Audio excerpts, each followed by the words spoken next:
Cette vidéo va parler de l'hygiène à l'hôpital. J'ai fait plein de vidéos sur l'hôpital. C'est normal parce que j'y ai travaillé. Et le but des vidéos, celles sur l'hôpital, c'est d'expliquer ce qui s'y passe. Et si vous avez regardé les autres vidéos, vous avez vu qu'en fait, ça va pas. Ça va pas à l'hôpital. Moi, j'en sors là. Et là, on est en juin 2026. J'arrête là. C'est fini. Parce que ce qu'il y a à l'intérieur, c'est pas possible. Il y a des moments où je me dis, c'est pas réel. Mais tout est réel. Tout ce que j'ai dit dans mes vidéos, sur l'hôpital, c'est réel. C'est pas du fake. Hein. J'ai fait une vidéo sur les HCL, les hospices civils de Lyon. C'est réel hein, ce que j'ai écrit. Enfin, ce que j'ai mis sur TikTok, ce que j'ai écrit et ce que j'ai mis dans ma vidéo. C'est réel. C'est vrai. C'est du vécu. Et les vidéos que j'ai fait sur l'hôpital Saint-Joseph-Saint-Luc, c'est vrai. Hein. Alors celle-là, les vidéos sur Saint-Joseph-Saint-Luc, c'est vrai que ça fait peur. Mais tout ça, c'est vrai. La vidéo sur le fonctionnement privé, public, tout ça, c'est vrai, tu peux vérifier. Et j'ai fait une vidéo sur BMR, BHRE. J'ai intitulé ça BMR, BHRE. J'explique ce que c'est. BMR, ça veut dire bactéries multirésistantes. Et BHRE, ça veut dire bactéries hautement résistantes. Donc je vais condenser ce que j'avais fait dans cette vidéo, parce que je vais en reparler après. Comment on arrive à avoir des BMR et des BHRE? C'est très simple. C'est le problème. Et c'est pas qu'à l'hôpital. Les médecins de ville, c'est pareil. Mais surtout à l'hôpital. Les médecins à l'hôpital, ils ont une tendance constante à prescrire des antibiotiques à des patients, des fois, qui n'ont pas d'infection. Les antibiotiques, c'est fait pour régler une infection bactérienne. Il y a des patients, ils n'ont pas de bactéries, ils n'ont pas d'infection, et on les bourre d'antibiotiques. Sur un secteur de 10 patients, la dernière fois, j'en avais au moins 8 qui avaient des antibiotiques. Et sur les 8, il y en avait quasiment un seul qu'on avait réellement besoin. Donc au bout d'un moment, à force de prendre des antibiotiques, le corps, il devient résistant aux antibiotiques. Et ça crée des bactéries. Et c'est pour ça qu'il y a des bactéries hautement résistantes et multirésistantes. Ça veut dire quoi? Ça veut dire que ces bactéries-là, on ne peut pas les traiter. On n'a rien pour les traiter. Elles sont hautement résistantes, multirésistantes. Donc on n'a rien pour les traiter. Et c'est contagieux, mais ça ne rend pas malade. T'as une BMR, t'as une BHRE, t'es contagieux, mais t'es pas malade. Par contre, si t'as une infection pulmonaire avec une bactérie, t'es malade, t'es contagieux. Mais là, les BMR, les BHRE, t'es contagieux, point. Le problème, c'est que c'est insidieux. Et le sujet de la vidéo, ça va être sur l'hygiène à l'hôpital. L'hygiène à l'hôpital. C'est parce que je vais revenir sur les BMR et les BHRE. L'hygiène à l'hôpital, c'est de la paranoïa. Il faut appeler un chat un chat. Ça s'apparente à de la paranoïa. À la base, c'est normal. On travaille avec des blouses, c'est normal. Mais ça devient de la paranoïa. T'as l'impression, quand tu écoutes leur discours, t'as l'impression que le moindre millimètre, c'est rempli de virus, rempli de bactéries. Donc moi, pendant le Covid, quand ils nous ont fait le coup, là, les gens, ils comprenaient pas. Quand ils ont fait le coup, là, il y en a partout, là, là. Mais moi, j'ai l'habitude de ça. À l'hôpital, c'est ça. La paranoïa sur les virus pendant le Covid, bah, c'est la paranoïa qui est à l'hôpital. Moi, habituée à ça. Donc, c'est paranoïaque, totalement. Le moindre petit millimètre, ça y est, c'est contaminé. Mais l'hôpital, c'est sale. C'est très sale. Pourquoi? Mais parce que t'as des gens malades. T'as des gens qui sont infectés par des bactéries, par des virus. Par essence, l'hôpital est sale. On stérilise. Avant d'aller au bloc, on stérilise les outils, c'est normal. Les prothèses, on les stérilise et tout. Le bloc, il doit être stérile. C'est normal. Mais dans les services, c'est sale. Parce que les gens sont porteurs de maladies, de bactéries, de virus. C'est sale.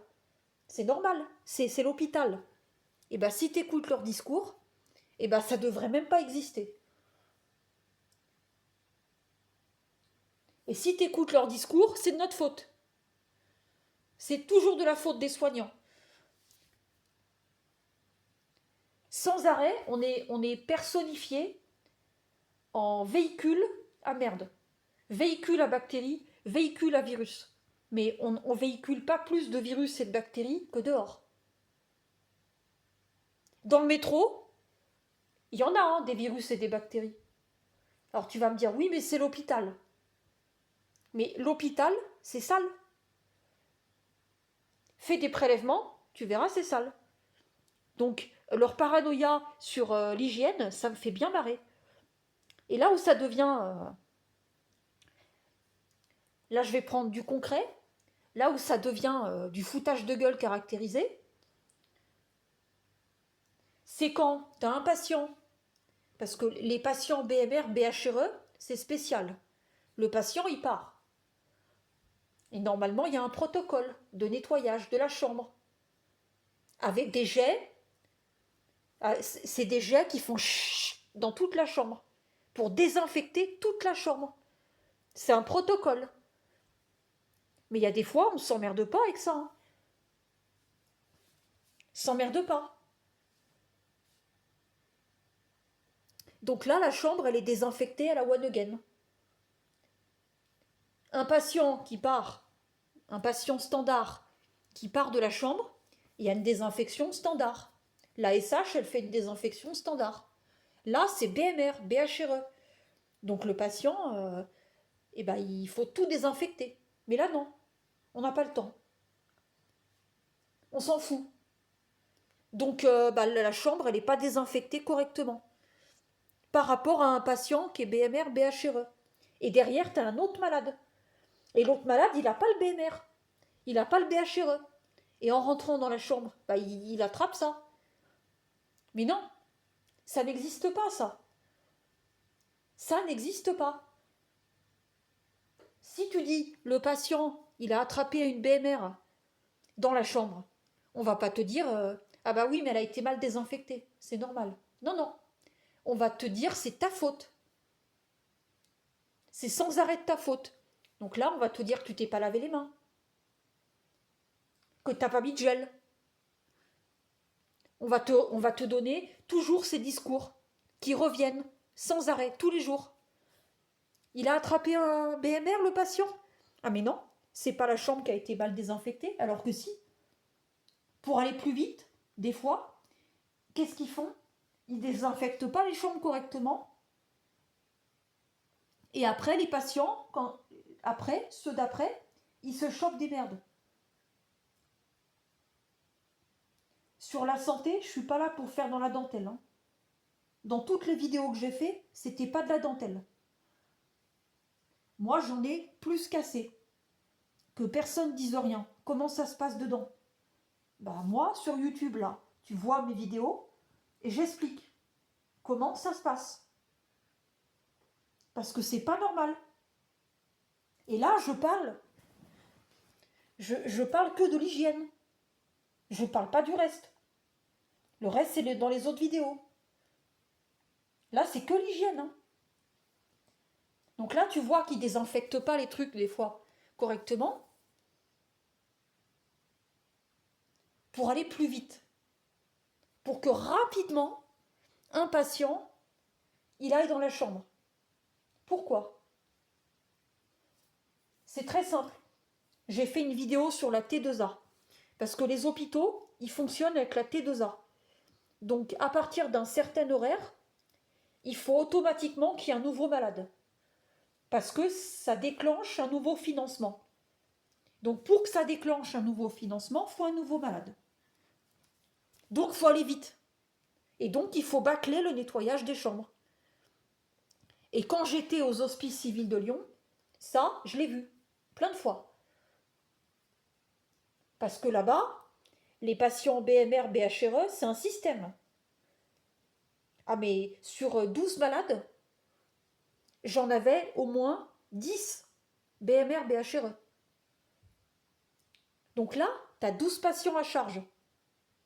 Tu en as 10 contaminés BMR, BHRE.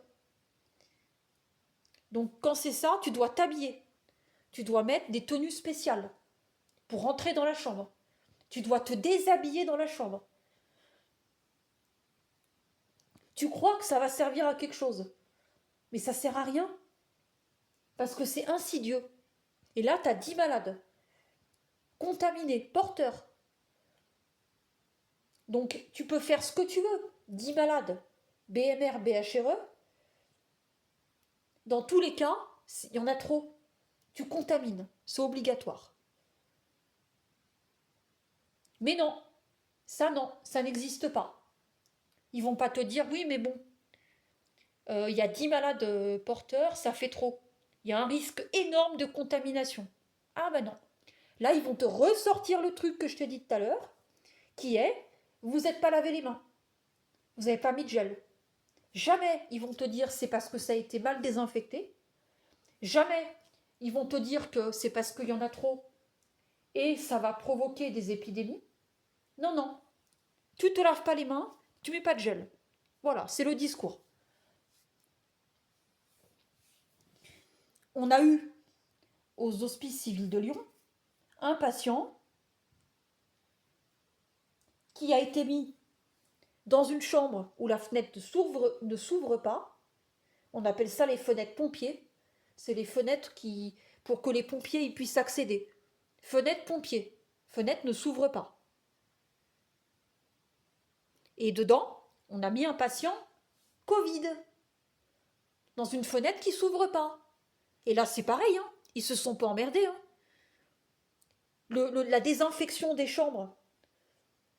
Parce que là, la fenêtre qui ne s'ouvre pas, le patient, mais il a contaminé tout le service. Eh ouais. Ils ont mis un patient Covid dans une chambre où il n'y a même pas d'aération. Ah ouais. Et là, ça contaminait tout le monde. Et moi, j'y étais à ce moment-là.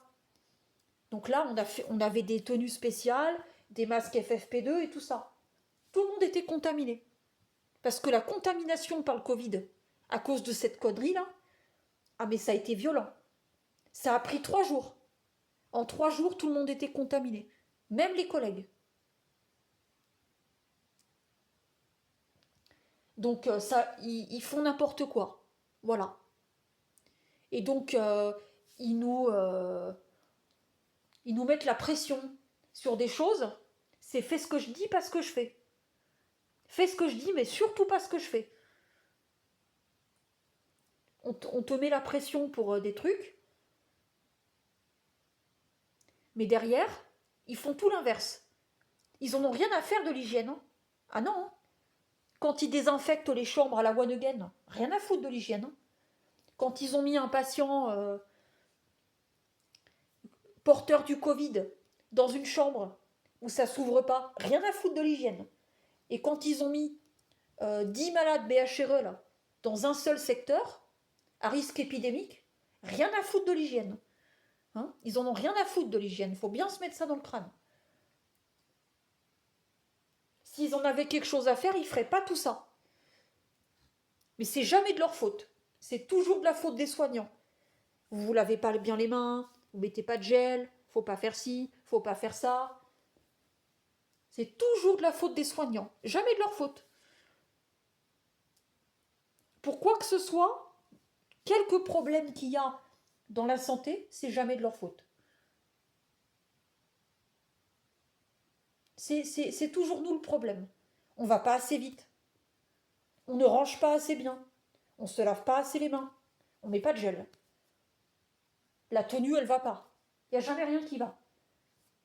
On n'a jamais de positif. Moi, dans la santé, j'ai jamais entendu du positif. C'est toujours ça va pas, faut pas faire ça, c'est très grave, pourquoi vous faites ça? Jamais on nous encourage. Jamais on nous dit bah c'est bien là ce que vous faites. Jamais.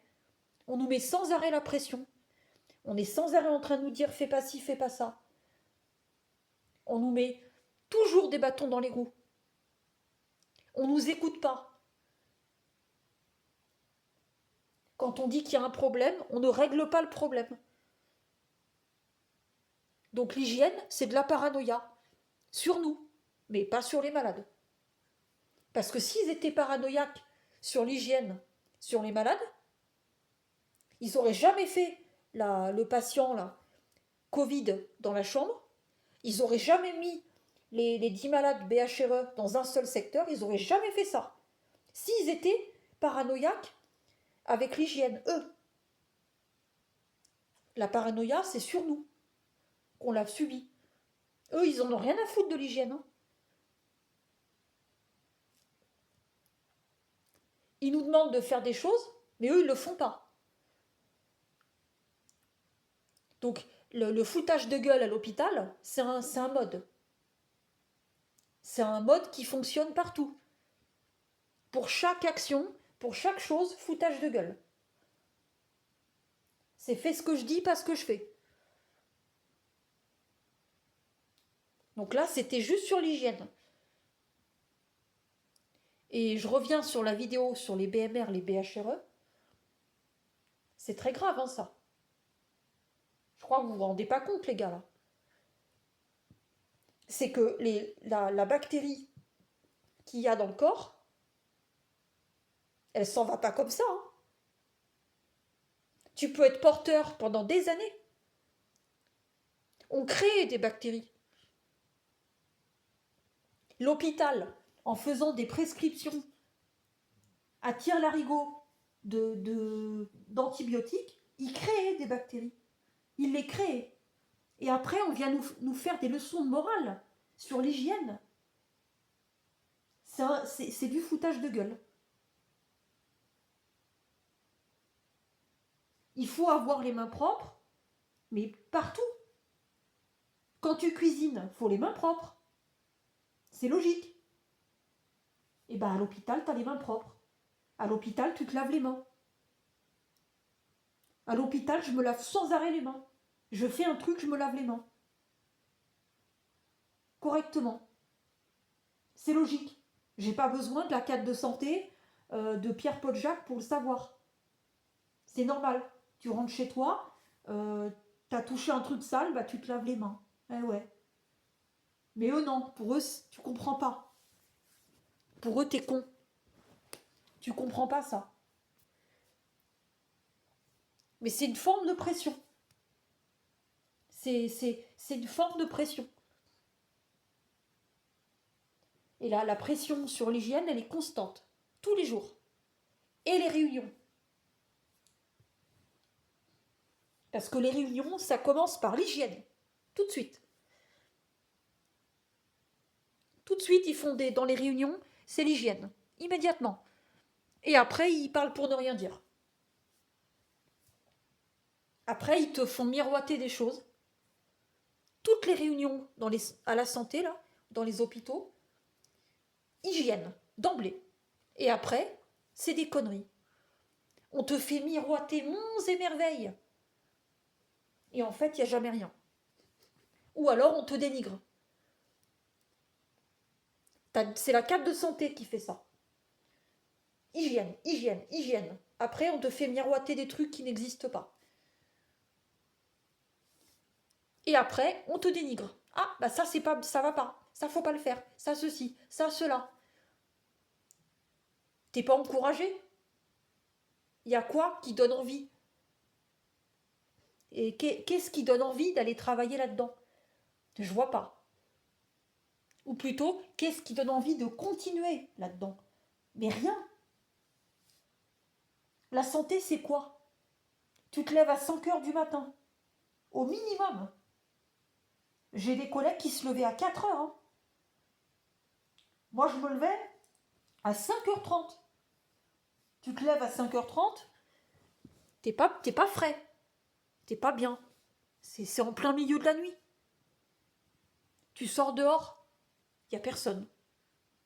Dans le métro, personne. T'arrives le matin, t'es pas frais. Tu commences à 6h45. Hein. Tu termines à 19h15. Ta soirée, mais t'as pas de soirée. T'arrives, t'es fatigué le soir. Et puis, t'arrives, il est 20h. Douche, au lit. Ou alors tu fais comme moi, un truc qu'il faut pas faire. Douche, et après, t'essaies de scroller sur ton téléphone. Et puis après, tu te couches trop tard. Et après, tu te lèves tôt. Et tout ça. Ta vie de famille, ta vie de famille, c'est pas Jojo. 2 week-ends par mois, déjà, t'es au travail. Donc si t'as des gamins, 2 week-ends par mois, tu les verras pas. Ça, c'est clair. Faut accepter ça. Tu peux accepter les conditions, les horaires, les plannings, à condition que derrière, ce soit un minimum supportable. Là, il n'y a rien de supportable. Donc quand à l'intérieur de l'hôpital, c'est pas supportable, comment tu peux supporter les horaires, les plannings? Tu supportes plus rien. À la fin, t'en as marre. Même les horaires, les plannings, tu peux plus. Tu peux plus rien supporter. Parce que t'es là, putain, je vais encore travailler 2 week-ends là. Ça va être la merde. On va être en sous-effectif. Parce que le week-end, on est toujours en sous-effectif. Eh ouais, faut le savoir. Le week-end, c'est pas comme la semaine. Hein. Le week-end, t'as les familles. T'as peut-être pas la cadre. T'as pas l'administratif et tout ça. T'as les familles. Et le week-end, sous-F. Toujours. Ils mettent toujours en sous-effectif. Parce qu'ils considèrent que le week-end, comme c'est pas comme la semaine, ça va. Mais le week-end, c'est comme la semaine. Hein. C'est les mêmes patients. C'est les mêmes. Ils sont toujours aussi lourds. Il n'y a rien qui bouge. Mais on est en sous-effectif. Ou alors, tu as le cas, t'as carrément des cadres de santé. Moi, je l'ai vu il y a quelques mois. Des cadres de santé qui te mettent volontairement en sous-effectif. Il y a celles qui sont mis au pied du mur et qui le font. Et tu as celles qui le font elles-mêmes. Elles n'ont même pas besoin qu'on leur dise. Samedi matin, on est en sous-effectif. On est dans la merde. L'après-midi, j'ouvre ma boîte mail et je vois la veille, j'étais pas là la veille, qu'elle a envoyé un mail, la cadre, en disant que le lendemain, volontairement, elle ne le dit pas comme ça, mais on voit que c'est volontaire. Demain, au lieu d'être 4, vous serez que 3. Ah. Et elle annonce, il y a une infirmière en plus qui va faire office d'aide-soignante. Elle croit à ça. Elle y croit. Sauf que l'infirmière, elle n'est pas au courant. Elle ne le sait pas. Elle n'a pas fait aide-soignante, elle ne le sait pas. Elle ne lui a pas dit. Elle n'est même pas au courant, la meuf. Toi non plus, t'es pas au courant. T'es au courant après. T'étais pas là la veille. Donc tu sais pas, le mail, il date de la veille. La veille, t'es en repos. T'étais même pas là. Le lendemain, à 14h, tu lis. Et en fait, personne n'était au courant. Elle nous met volontairement dans la merde. Elle se dédouane en disant « Ouais, mais il y a une infirmière qui va vous aider. Hein. Personne t'a aidé. Personne. » Donc là, tu te dis « Ouais, bah quand même, l'infirmière en plus, elle pourrait aider. » Ah non. Déjà, elles n'aident pas, de base. Et là, bah c'est comme d'habitude, elles n'aident pas. Et même si l'infirmière, la cadre de santé lui avait dit de le faire, elle ne l'aurait pas fait. Hein. Mais elle n'est pas au courant. Donc ça l'arrange, elle n'est pas au courant, elle ne va pas le faire. Comme elle ne le faisait pas déjà, elle ne le fera pas après. Donc la cadre de santé te met dans la merde. Et elle t'envoie un mail. Elle ne te le dit pas en face. Parce que si elle te le dit en face, ça part en live. Ça va au clash. Donc là, il n'y a pas de clash.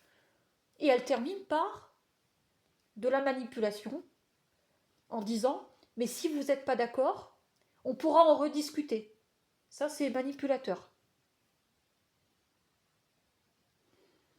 Et toi, tu n'as pas envie d'en rediscuter avec elle. Parce que quand tu as affaire à quelqu'un qui n'écoute pas, bah tu parles pas. Parce que quand tu as affaire à quelqu'un qui hurle, qui manipule et qui veut avoir raison, qu'est-ce que tu fais? Bah tu dis plus rien. Voilà. Tu subis et tu dis plus rien. Et après, tu t'en vas. Quand on a tellement marre, tu t'en vas. Faut pas croire que dans la santé, c'est bienveillant. Hein. C'est pas bienveillant. Moi, j'ai vu des gens dans les hôpitaux, ils n'ont rien à faire là. Travailler dans un hôpital, c'est avoir la fibre sociale. C'est-à-dire avoir envie de prendre soin de l'autre. Vraiment, dans son cœur, dans ses tripes. Il y en a plein, ils n'ont rien à faire là-dedans. C'est des robots, ils font des trucs machinales.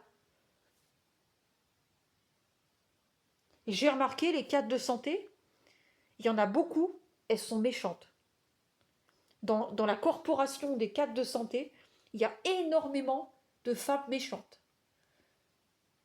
Je ne sais pas ce qu'il y a avec ça, mais il y a beaucoup de... Elles sont, la plupart, je les trouve méchantes. Du coup, elles ne sont pas de notre côté, elles ne nous aident pas. C'est pas un secteur d'activité où il faut aller travailler. C'est la merde. C'est le bordel. J'ai l'impression que c'est une tornade sans arrêt qui détruit tout. Une tornade qui détruit tout. Je sais pas comment on va sortir de cette merde. J'en sais rien. Parce que là, ils vont faire l'euthanasie, les gars. Et ça va être encore pire qu'avant. J'ai fait une vidéo sur l'euthanasie où j'explique pourquoi c'est pas bien. Donc allez voir cette vidéo, partagez celle-là, mais je ne vois pas comment on va s'en sortir. Enfin moi, personnellement, j'y serai plus. Je n'y serai plus dans la santé. Je vais tout faire pour pas avoir à y retourner. Tout. Mais j'espère que j'y serai plus. Vraiment. Parce que là, je vois pas comment on peut s'en sortir.